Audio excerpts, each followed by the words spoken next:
ನಮಸ್ಕಾರ.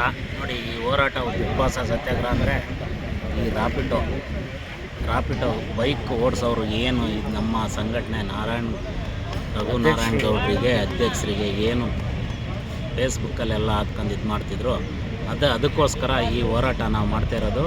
ಯಾಕೆಂದರೆ ಅವರು ಏನೋ ಅವ್ರವ್ರ ಕೆಲಸ ಮಾಡ್ಕೊಂಡಿದ್ದವ್ರಿಗೆ ಇಲ್ಲಿವರೆಗೂ ತಂದಿಟ್ಟವನು ಈ ರಾಪಿಟೋ ಕಂಪ್ನಿಯವನು.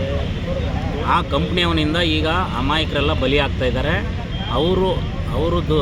ಅವನಿಗೆ ಅವನ ಸಂಪಾದನೆಗೋಸ್ಕರ ಅಮಾಯಕರನ್ನೆಲ್ಲ ಬಲಿ ಕೊಡೋ ಸ್ಟೇಜಿಗೆ ಅವನು ಬಂದಿದೆ ಆ ಕಂಪನಿಯನ್ನು ಎಲ್ಲಿವರೆಗೂ ನಿಲ್ಲಲ್ವೋ ಅಲ್ಲಿವರೆಗೂ ನಮ್ಮ ಹೋರಾಟ ಇದು.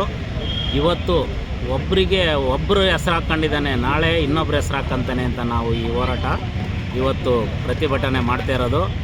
ಇದು ಯಾವುದೇ ಕಾರಣಕ್ಕೂ ನಾವು ನಿಲ್ಲಿಸಲ್ಲ. ಇದು ನಿಲ್ಲಿಸಿದರೆ ಇವತ್ತು ಬರೀ ಹೋರಾಟ ಮಾಡ್ತಾಯಿದ್ದೀವಿ. ನಾಳೆ ರೋಡಲ್ಲಿ ಪ್ರತಿ ಒಬ್ಬ ಅಮಾಯಕನಿಗೂ ಅರೆಸ್ಟ್ ಆಗೋದು ಒಂದು ಕಡೆ ಇರಲಿ, ಆಟೋ ಡ್ರೈವರ್ ರಚ್ಚಿಗೆದ್ರೆ ಅವರು ಬೈಕ್ ಓಡಿಸೋದಿರಲಿ, ಅವರು ರೋಡಲ್ಲಿ ಒಂದು ಪ್ಯಾಸೆಂಜರು ಪಿಕಪ್ ಮಾಡ್ಕೊಂಡು ಓಡಾಡೋ ಸ್ಥಿತಿಲಿ ಇರೋಲ್ಲ. ಇದೇ ಫಸ್ಟು, ಇದೇ ಲಾಸ್ಟು. ಈ ಥರ ಎಲ್ಲ ಫೇಸ್ಬುಕ್ಕಲ್ಲೇ ಆಗಲಿ ಮತ್ತು ವಾಟ್ಸಪ್ಪಲ್ಲೇ ಆಗಲಿ ಗ್ರೂಪ್ಗಳಲ್ಲೇ ಆಗಲಿ ಹಾಕ್ಕೊಳ್ಳೋವಂಥವ್ರಿಗೆ ಇದೊಂದು ಎಚ್ಚರಿಕೆ. ಇದು ಮನವರಿಕೆ ಕೊಡ್ತಾ ಇರೋದು. ಇದೊಂದು ಸಿಂಪಲ್ಲಾಗಿ ಎಚ್ಚರಿಕೆ. ಇದು ರಾಪಿಡೋ ಬೈಕು ಓಡಿಸೋರಿಗೆಲ್ಲ ಒಂದು ಎಚ್ಚರಿಕೆ ಇರಲಿ ಅಂತ ಈ ಉಪವಾಸ ಸತ್ಯಾಗ್ರಹ ಮಾಡ್ತಾಯಿದ್ದೀವಿ.